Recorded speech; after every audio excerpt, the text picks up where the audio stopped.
So we're on. This week we have Paul from Ferrer Watches with us. Paul, welcome, mate. How you doing? Hello. Great to be here. Great to be back in Liverpool. Fantastic. It's been a while for you, mate, hasn't it? I think you were up in the 90s. I used to come here regularly in 92, 93, 94, 95. Yeah. Loved it. Fantastic. Great. When we first opened a TK Maxx here, the second ever TK Maxx in the UK. Mad experience for the Americans, Liverpool at that time. I can imagine. And I haven't been back since, I don't know, maybe mid 2005, 6. Yeah. Very impressed today. It's probably changed a lot in that time, mate. Super vibrant. Not as many Liverpudlians as I would like to see. I've heard every accent but the great Scouse accent. But a fantastic, positive place. Feels really great energy, I think. It's one of those cities, mate. And like you, I bounced around this island of ours quite a bit. And there are very few places who take such pride in the city. And have such pride in the identity of the town and the heritage and stuff like that. And I think the changing point for Liverpool was probably 2008 when they got the capital of culture. Yeah. So much money was pumped into the city. People got really behind, making the city what it is now and what we're experiencing now. And it's vastly, vastly different. It's vastly, vastly different to what it was back, 10 years before that. So it's a fun place to be. It's a fun place for us to exist. It's a fun place to, make stuff happen. And because we're one of the bigger cities in the north, we've got good, travel links to London, etc. You'll be in central London in 2 hours on one of the fast trains. So it's a nice place. We're close enough to all the action, but kind of far enough away to be left alone and do our own thing as well. Yeah, fantastic. And I'm looking forward to finding a bag of Yoko Ono flavour crisps. You'll find anything here, mate. If you want some Beatles memorabilia, you'll probably find anything. The Hard Day's Night Hotel killed me. Yes. George Harrison slept here. Yeah, absolutely. Everything's like it, mate. Everything's like it. That's a separate thing altogether. But what I like to do with my guests, mate, is go back to the beginning. So obviously, Ferrer is a brand, but how did this start for you? How did you get into it? Where did you grow up? Where are you from? So I'm from pretty far down the south, Winchester. Yeah, which is now known as the number one spot to live in England, which I cannot vouch for in any way. Sleepy place, but like anyone in the south, quickly grew up and started working in London. All that type of stuff. I've worked through retail for the majority of my working career, corporate stuff, all that type of thing. Then eventually, like everyone, got a chapter of disillusionment. Moved to Italy, did retail there. Italy's a great place. Fantastic. Best diet in the world, et cetera, but it was still retail. So, so I was a bit bored. So, got involved helping a young guy, John O'Holt, start an agency called Otherway, funding it really, to be honest, because he had all the skills that was required. And then we decided to, for him to be able to demonstrate to his clients about e-commerce and starting brands, we thought, what better way than to do it ourselves? Yeah. Picked a product type that I had been familiar with, because back in the day, late 80s, I was buying watches from all the good and the famous for duty-free, Carnival cruises, all over the world. So I had stayed connected via that way. So we popped over to Reventa Hennick's, said we want to start a watch company. Yeah. And Kurt, ex-Swiss soldier, you can just imagine, took me down into a basement. This is a story we can carry on with. Took me down to a basement, opened a room and showed me these endless files of very neatly positioned files. And he said, "You know what this is, Paul?" And I had no idea, Kurt. These were all the people that came to us to make a watch that didn't make one single watch.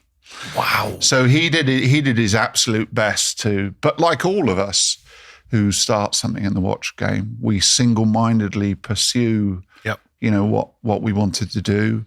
And we did 7 quartz models. 7 because, why'd you do 7? Couldn't make up our mind. Wanted a bit of yellow here, wanted a sub-dial there, wanted a GMT here. Yeah.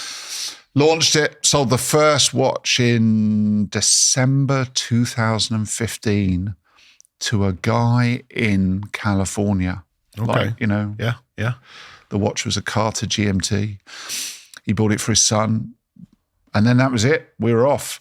And then by 2016, we were onto automatic watches. We phased down the quartz watches. We did 3 watches, a Beagle, which was a white dial with apple green numbers, which was very rare coloration at the day. Blew out the door, Hopewell blew out the door, and it just sort of went from there. And then in April 17, we did our first Lander GMT, which we've now sold 2,500 of that single color dial. Wow. And there are hashtags Lander GMT, and there's folks all over. And the interesting thing about the Lander GMT is, out of all those units we've sold, over half of them have been engraved with a personal message, a gift. Yeah. My parents died, left me a bit of money. My son's graduated. My daughter's going. Yeah. So we've ended up with quite a sort of personal business in that regards. And I'm a fundamental believer in business of broad cathedral, not narrow church. Yes. And, we all perhaps want to delude ourselves that every watch enthusiast is going to buy everything they require from you. But they're never going to do that if you don't provide the opportunity. So while they may not do it, we certainly provide the opportunity to do it. And actually, we launched a new version of our World Timer yesterday, the Fox Green Dial. And first comment on Instagram was from a guy who said, you really could not need to leave the Fairer stable for... Yeah. It's not reality, but it's nice to read. Of course, yeah, absolutely. Yeah. There's a few things you've touched on there, mate, that I want to sort of dig into a little further. First and foremost is how open you are with your production side of working with Reventa Hennigs in Switzerland. Now, I know there's a lot of companies who are using those guys to help them grow a brand or develop a product range, etc. But I've never really stumbled across many brands who are willing to really talk about that and go as far as to take their marketing teams out to Switzerland and sit down with the guys from Reventa Hennigs and have these conversations in the same way you guys have. How has that experience been for you, working with the Swiss to try and help you create Fairer as a brand and help you develop your products? What is the process like there? When I was buying product for a huge majority of my life, very smart people in America that trained us always taught us one thing to start with, which is ask the supplier, vendor, whoever is in front of you, who else do they make for? Yeah. And there is your inbuilt quality standard straight away. You don't need to then create it for yourself. Yeah. So if someone said to me, I make Julio Facciolati novelty watches, as good as they might be, I'd go, thank you very much. I'll just take an espresso and goodbye. Yeah. But if they're going to then reel out the great and the good, of which in the case of Reventa Hennigs, most of it I can't repeat because it's the famous companies who everyone thinks make for themselves, but actually don't. Or certainly don't make everything for themselves. And, kind of mid-size, independent, but famous brands.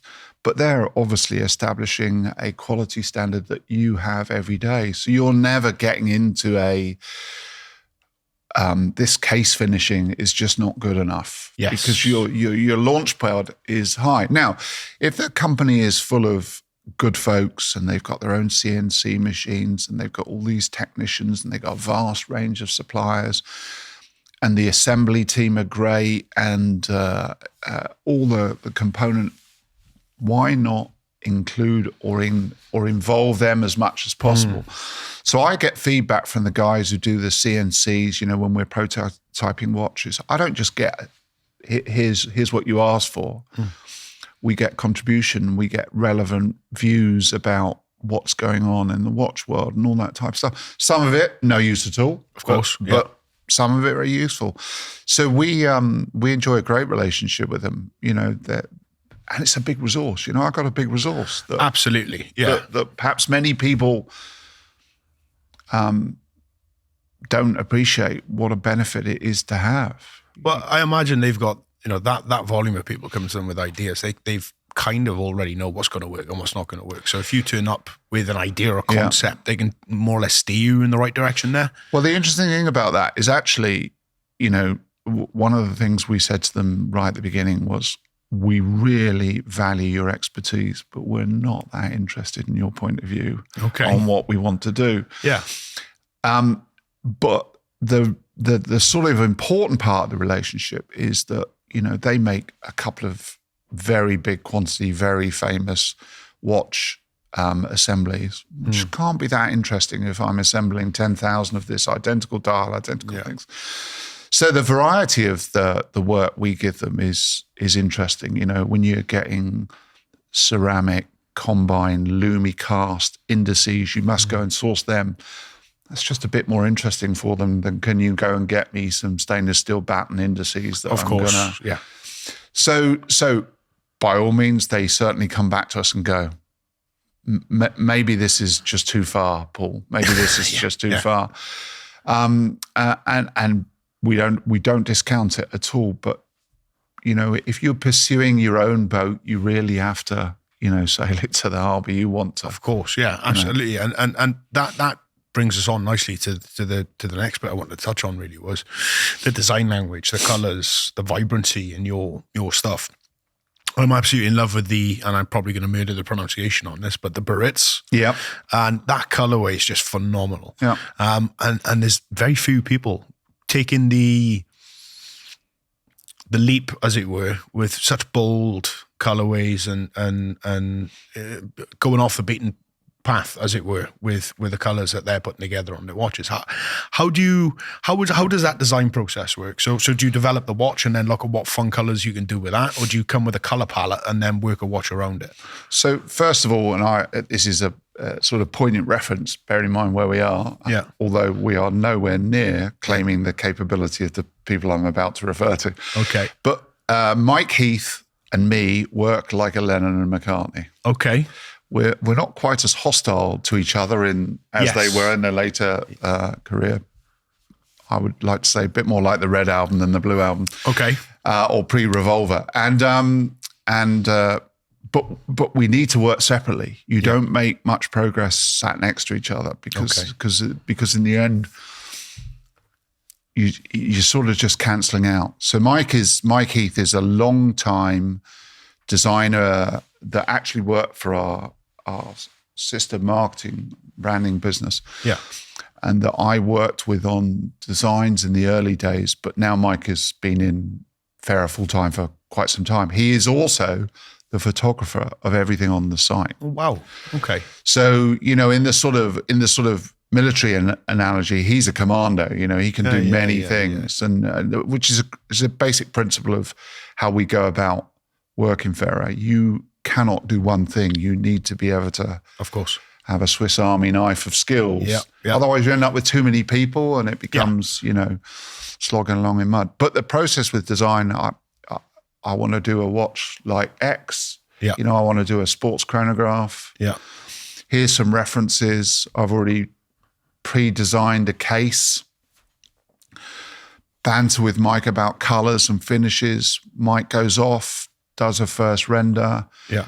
His first render is normally as good as, respectfully to a lot of people, most people's 85th render. Of course, yeah. His skill and speed is fantastic. And then we mold it and bring it. I mean, we were doing it this morning at 7:15 on a watch for 2025. Nice. Mike sent me some stuff last night. Some of it I thought was immediate genius. Other bits, no. And it's like a sort of flowing water over stones relationship, I would say. It's economic. And that's the best way to get things done. If you're not economic, you end up with ponderous design. And we tend to steer that way. And I think most importantly for us, despite the diversity of product, if you put your thumb over the Farah name, yes, you still know it's in our stable. I had this conversation with someone recently, and we were talking about good design.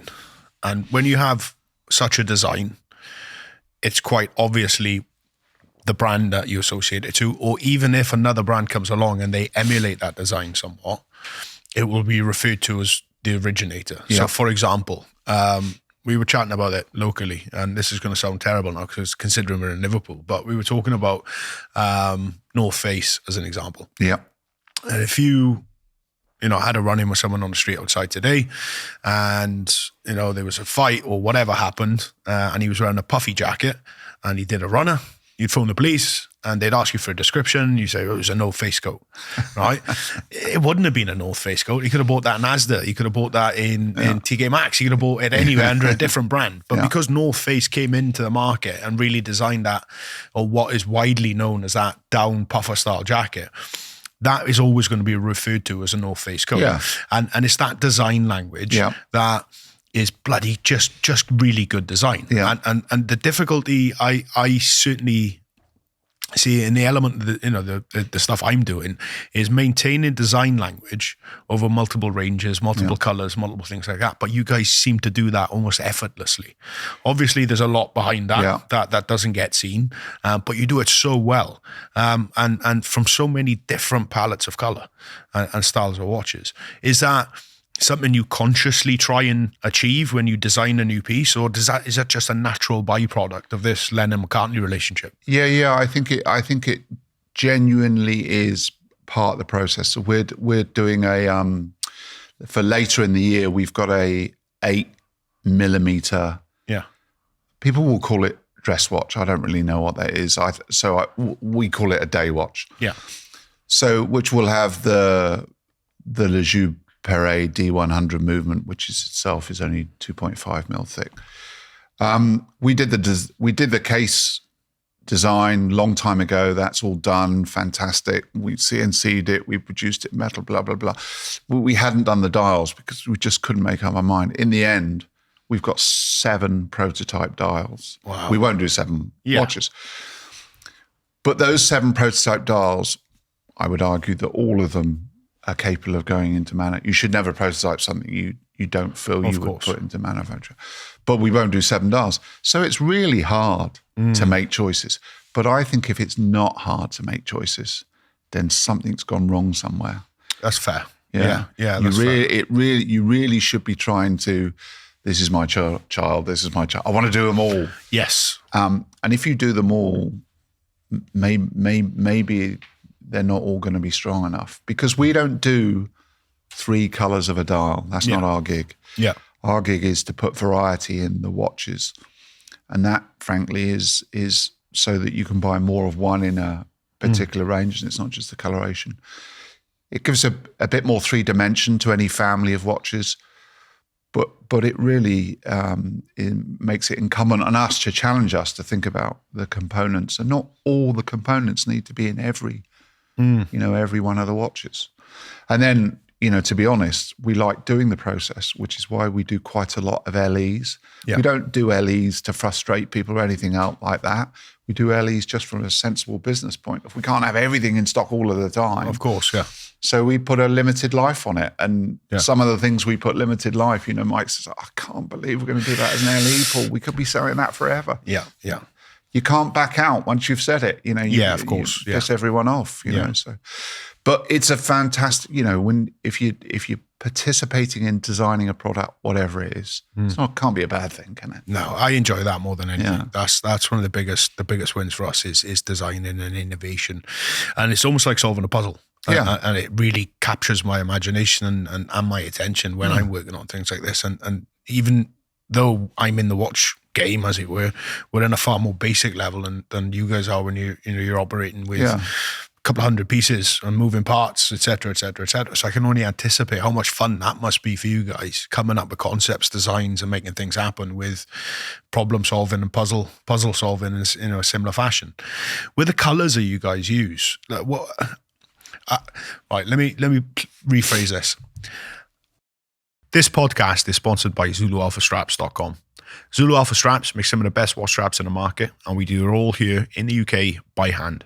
As a listener of the Making Time podcast, you can enjoy 15% off on your next order by using the discount code MakingTime15. Your support makes this podcast possible, so please head over to zulualphastraps.com so we can continue to bring you fresh content. Now, back to the show. I'm a bit of a car guy. and I think I know you are as Yeah, well. yeah. Right? And I look at some of the colorways that you use across the range, and they remind me of certain cars, Yeah. certain models, certain things I've seen in the past. And they're familiar, but they're not so familiar I can say, oh, that's such and such red, or that's such and such green. But it's just close enough to give a bit of a design language there. When you pick these colors, or when you conceptualize colors and things that are going to work, do you take inspiration from vintage motorsport and vintage automobiles into consideration when you're coming up with new colors? Is that something you guys do? Absolutely, but in probably more of a sort of pedestrian way than people imagine. Because when you start talking about car colors, Yeah, people pick on Exotica and of course. things like that. The British Leyland color chart from 1962 to 1973, I would argue, is as good a color chart as anyone could ever look at. And certainly that famous posh paint company tripped over a copy of it for sure at some time, right? That's for sure. But, the Lander is the fjord green from a Porsche 356. We then added Sunray to it because it was a flat color and wouldn't be great for a dial. Yep. But that was the original color. We've used Corvair, Chevrolet Corvair, metallic light blues. We've used lots of different colors. The colors from sort of 1950, early 50s to 1970s, the 1950s being a sort of, a rejection of all the doom and gloom that went on the decade before, is the greatest reservoir of, coloration you could ever have. And then the great thing about Pantone, you can get a reference and then add black or white, whichever you want to do. Yeah. We don't ever stick to the Pantone because we want it to be our own version and therefore not replicable. Of course, that makes a lot of sense.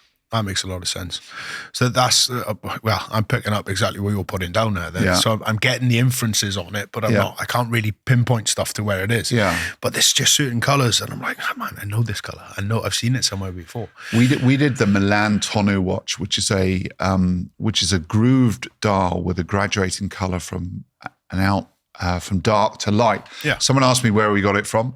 Yeah. Stopped a car in a Milan high street, ran up someone's personal property. I wouldn't recommend to be doing that. Took a photograph of a pot outside the house. Yeah. Added that exact effect. That's what we used. Amazing. Called it the Milan. Amazing. So logical thing to do. That's epic. You were in our shop earlier, mate, and I showed you the Cooper. Yeah. And the Cooper was, I'm a boat guy, a fishing boats, etc. I had a fishing boat I was rebuilding up in Sankey Canal, which is probably 8 or 9 miles up the river from here. And it was a write-off. It was a fun project. I just enjoy making boats. So anyway, I'm driving down one day in a pickup truck and there's a little railway bridge you got to cross to get into this bloody canal. It's one track only. There's this Mini Cooper coming towards me. And I saw this pattern on the bonnet and I wouldn't let him past. I wouldn't give way, for example. I jumped out of the car and said, really sorry, do you mind if I take a picture of your bonnet? I really like this colorway. Yeah, that's cool. And they were like, yeah, of course, no problem. Like looking at me as if I had 3 heads. Like, what is going on here? A few months later, bang, there it is. The Cooper is born. That's like, we've done the same thing. Obviously, it's not as glamorous in the Sankey Canal as Milan, but we've arrived at similar destinations with a similar mindset there. But inspiration should come from all around you, shouldn't it? It doesn't have to come from one place, and as long as you can see it, which is what you did there. That's all that counts, right? 100%, 100%. It's identifying the opportunities. She probably reported you to the police 100%, as well. Definitely. Yeah. It was possibly a Mad bad Welsh idea. Fisherman leapt out at the car at me.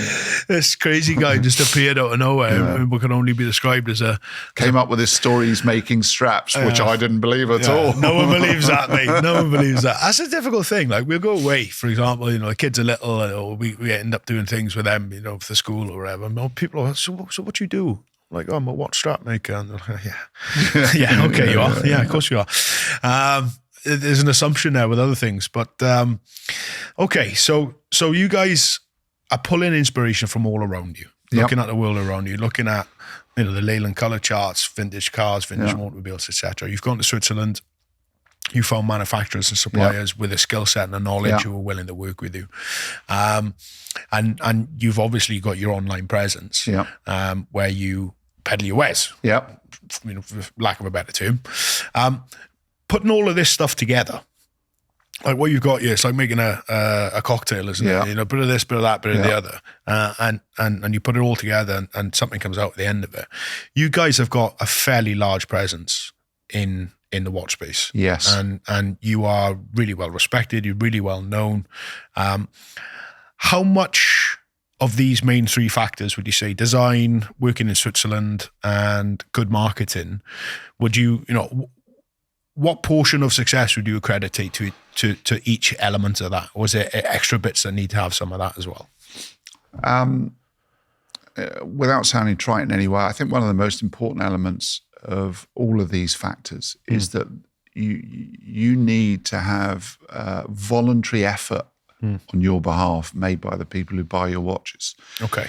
I think that's the most valuable thing. People talk about it, you know, we got to look after the customer service and all that. That's sort of 101, obviously. Why would you not? Of course. Particularly in an overcrowded market. But really, if the enthusiastic populace who buy your product, you know, it's a very important engagement. We have folks that buy all our watches in locations in America, come to England on holiday, don't need to come to the showroom, come to the showroom, sit in the Mini Cooper van, take pictures of all that, want to collect watches they've all purchased. I'm happy to spend time with them, as much as time as they need. Yeah. They're the most important contributors to the business, for sure. Okay. They are the immediate yes or no. Yeah. You don't need months to find out something's going to work. You need a few hours. Okay. That's it. Yeah. And he, she, they will vote immediately. Yeah. I think that one of the most important things we ever did was go to the Worn and Wound Wind-Up show in 2016. Okay. Which was that San Francisco? Or no, York? That was the New York. Zach and Blake started it. Yep. You know, I think they should get much more credit for the show format that they've done. The New York thing is now a very big, glossy, massive show. Thousands of people come, but still, people rock up, shake your hand, and perhaps as much of the activity is they're coming to show you the watch that they've bought from you. Yeah. Not necessarily coming to look at your wares. I enjoy that. That's a great thing to do.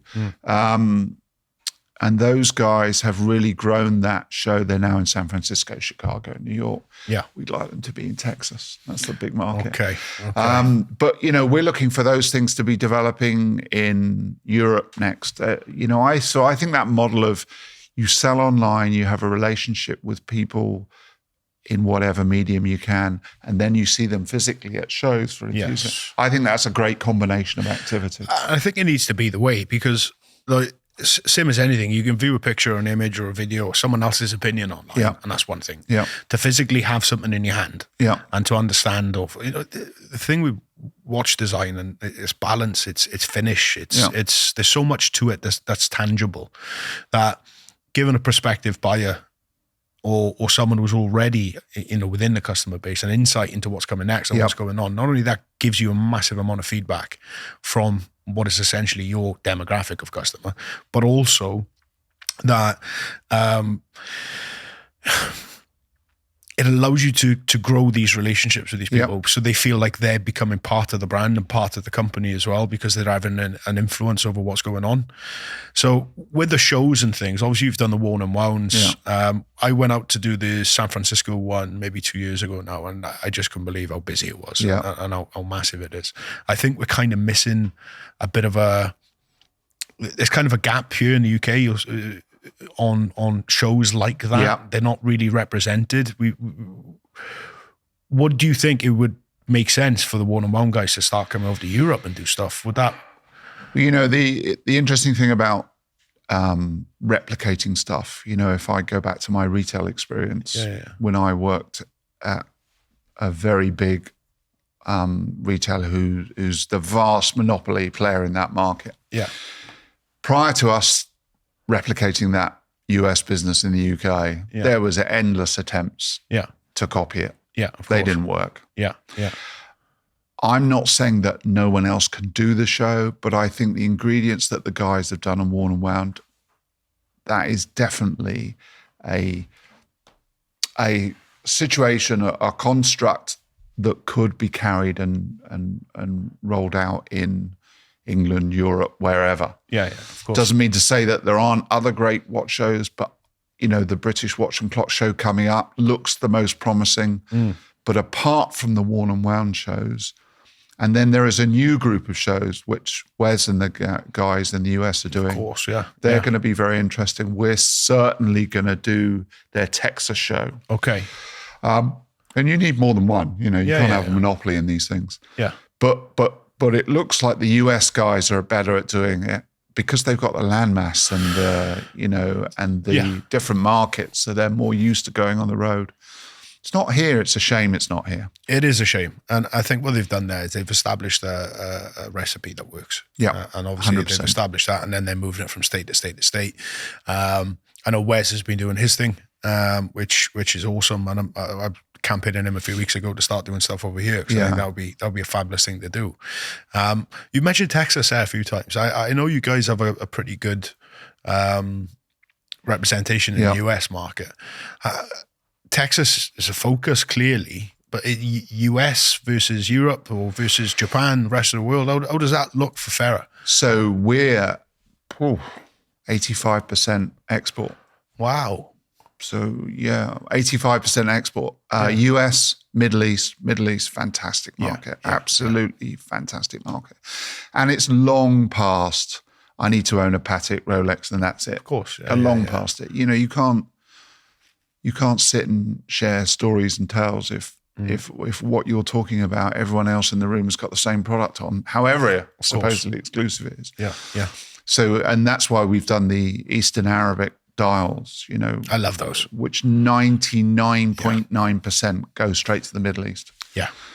And are extremely popular. But those guys bought a lot of our Moonphase watch, a lot of our World Timer watches.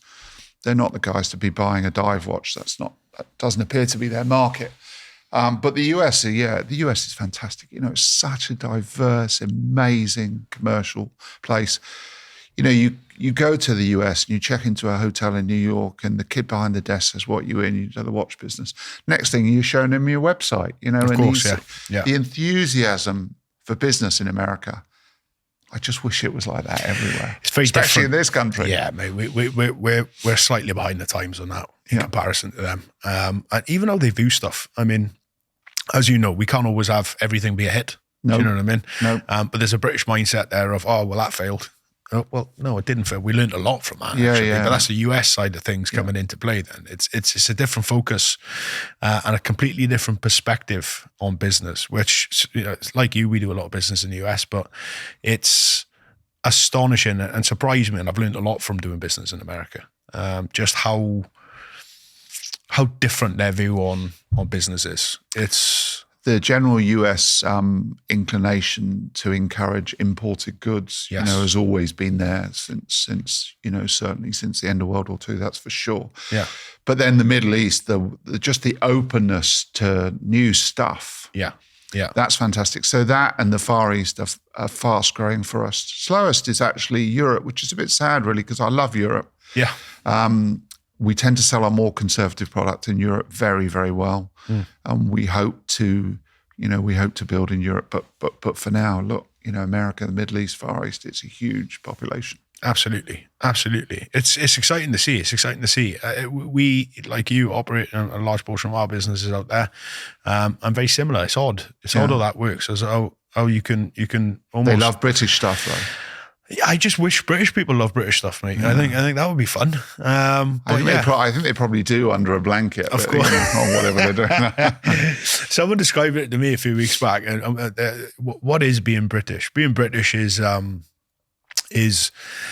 driving your German car to the local pub to drink Belgian beer, to go home, order Indian food, sit down on the television, sit down on a Swedish sofa and watch American TV shows, all the while be suspicious of foreigners. And be romantic about that everything is great is in history. But, Concorde Mini, E-Type Jaguar. Yeah, there's elements we did some good stuff, and where is that today? It looks a little bit more hidden than it does. But, what Britishness is fantastic is the eye design, combination of colour. Look at Paul Smith, fantastic. The Paul Smith, he's still going. He's an amazing guy. Yeah. So I think that is, we're good at all that stuff. You must remember we're driving most of that Formula One technology. Yes. As nice as the Dutch boy is. Yes. He's driving a UK car. Yes, absolutely. And look at Lewis going off to Ferrari. I mean, everyone should be going fantastic. What a brilliant thing. Yeah. Willy Willy's 8th championship, Mercedes. I don't think a chance. Hope he does with Ferrari, though. Absolutely. What a great thing that would be. So we need to get behind ourselves a bit more. Yeah, I agree. Something I'm desperately trying to do is bang that drum. Because you look at it from a manufacturing standpoint, we lost so much 30, 40 years ago. So much disappeared from this island of ours 34 years ago. It was astonishing. Just the volume. Millions of jobs were lost pretty much overnight in manufacturing in Britain. And we're now doing that to farming. Well, absolutely. That's I think that's a separate podcast, mate. I mean, it's very upsetting. We can, and again, I'm paid not to farm. Yes, yeah. It's you look at it in that standpoint. Me, I'm paid not to farm, but then you look at it from the fisherman's element of it as well. It's almost impossible now we live on an island. Most of our fish is imported. It makes absolutely no sense. But that's a bureaucratic political thing this is a fun podcast, mate. This is a fun podcast. We're for escapism. This is a fun podcast. Let's talk about Jacob Rees-Mogg. He's a comedian. Oh, mate. Yes, we can digress into that, mate, quite deeply. A couple of my chums have started an Instagram account called Weirdos and Optimists. Okay. Which basically is celebrating, and actually one of them, Luke, he is the king of cord. So he'd be really proud of you today. I enjoy cord, mate. Yeah, cord's fantastic. Underrated fabric, 100%. It's brilliant for the winter. And it holds colour well. It does. Yeah. I'm thrilled to bits with my fashion choices. But Weirdos and Optimists, should that really be a niche thing, or should everyone be optimistic and everyone be individualistic and we just embrace it, right? That's so much of classic British design has been fairly conservative, but it's been radical as well. And I think the optimism and the weirdo element of it, that's kind of what makes us what we are as well. And that's the fun side of it. The variety is the spice of life, as they say. But who doesn't stop in a busy street full of all this exotic German machinery when they see a Mini and go, wow. Look at that, or an old school Defender, or an E-Type, Although I like new school Defenders as well. You do. I'm more of a classic man. I don't know. I grew up around them, but I think I could grow accustomed very quickly to one of the new ones, mate. And the heated seats and when the you're electric able windows. to drive down a road with your elbow in the car, that's a massive difference. You say that, right? And one of the first things I did when I got mine was buy that little clip-on thing, but by Mud, and then the handle off the door was just bruising my leg. So I took the handle off, and we got some of the Bond material we use for watch straps. I folded it back, put some wrap around the handle. And no, I replaced the handle with it. So the handle's now a fabric handle on the door, which gives me an extra 1/8 of an inch. You can tell Defenders owners because they're all walking around like Quasimodo and just their right arm's tanned or left arm if they're 100%, mate. 100%. We look forward to the summer where we can have the window open and you can actually fit in your car. Yeah. It's horrendous. Considering the things are like 5 meters long, they're half small, are they? Very narrow, but but again, colour palettes. But you know what? It's a good thing of bashing the British thing. When the new Land Rover came out, what happened? Everyone went, "Oh, it's not like the old one. It's crap." All that. It's now the biggest selling thing in the world because people have just opened their mind a little bit and had a go at it. 100%. Yeah, not like that Ineos thing, which is, unfortunately, the face of a child only her mother could love. So what was it Sir Randall Fines put that together, didn't he? I think the Grenadier was it? No, it's the new owner of Manchester United, Jim. I forget his name. Yeah. Anyway, he does a better job of Manchester United. Well, fingers crossed. Well, I don't personally. He does a terrible job of Man United, and we can continue to try and exist in Liverpool with Everton. But that'll be fun in games. Yeah, it was Sir Jim Radcliffe. That's his name. Sir Jim Radcliffe. Yeah. Randall Fiennes. Where am I on there? Yeah. But Randall Fiennes a good guy. Good guy. Yeah, he's a good guy. Jim Radcliffe it was. That was your man. So what's the plan for Farah, mate? Where do you go? Is it much of the same? Are you trying to... Do you know, we're just having fun. You know, look, the watch industry is probably a little less serious than it was, but it's still really quite serious place to be. Watches are an incredible thing. You know, they really match the social media platforms fantastically. You know, you don't get into emissions and all that type of thing like you do with cars and boats and motorbikes. They're much more convenient to, you know, if you live in an apartment, you can have them all. I think it's a fantastic collectible product. And the most important thing about the watch industry for now is obviously the inclusion of everyone. Yes. It's why we make the reference of universal in our watches. Yeah. Watches for everyone. You know, we still get asked occasionally, do you make watches for men or make watches for women? I cannot believe that question. Yeah. But so more women in watches can only be a brilliant thing. And then it genuinely is universal. Yeah. You know, the inclusion of everyone will make the market so much bigger, will make the diversity so much more. I think it's fantastic. So there's a long journey to participate in that. And like all watches, they would outlast most people. I hope Farah outlasts me. Absolutely, yeah, that's the game. Yeah. So 2 questions for me. If you could do anything along this journey differently, what would it be? What would you have done differently since the conception of the brand to where you are now? Not certainly not a regrets person, but I don't know. I'm not sure. I think that the sort of finding out as you go along thing is so valuable for your journey. You know, you tend to learn more from mistakes than success. Absolutely. You know, and if you take the mistakes away, would you be learning? I think I probably just would enjoy it more. You know, Helen, my wife, tends to hit me over the head several times saying, I thought this was meant to be enjoyable. Of course. When I'm down a rabbit warren. I think that's a really important point. Yeah. Things that we tend to enjoy, more relaxed, confident about, tend to be more successful. Absolutely.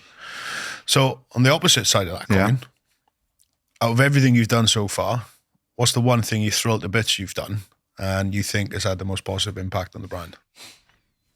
I really enjoy with Mike, the identity affair. I think that's great. I think, you know, it's a very hard thing to design products, you know, the sort of analogy like a musical band that you've got to keep making hits. Yeah, of course, yeah.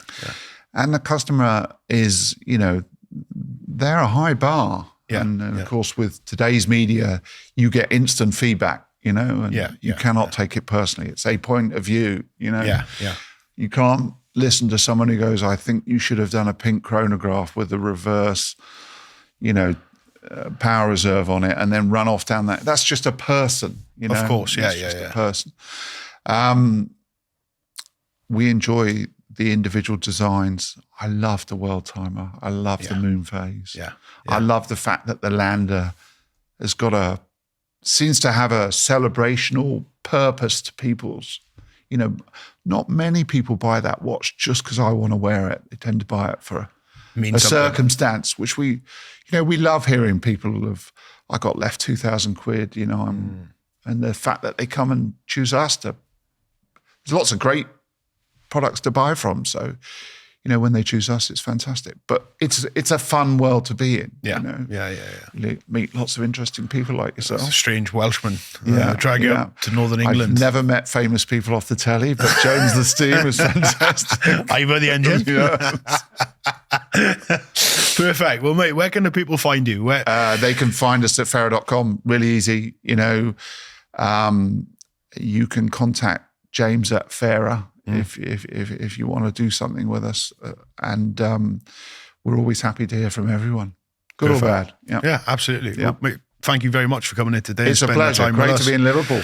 Yeah, it's great to have you back, mate. Great to have you back. I'm off to find John Lennon's house now. It's not far. We'll pass 6 of them on the way in. Someone will charge you £1 to go and stand in the front garden. Go and have a coffee with Yoko. Yeah, it's a half-eaten packet of crisps there that has been there since he left them, but you can buy. Yeah. But perfect, mate. Thank you so much for taking the time, making the energy. Thank you. It's been great having you guys. Please head over to Fairer, go and check out their wares, check out the website, have a look at what they're up to on social media.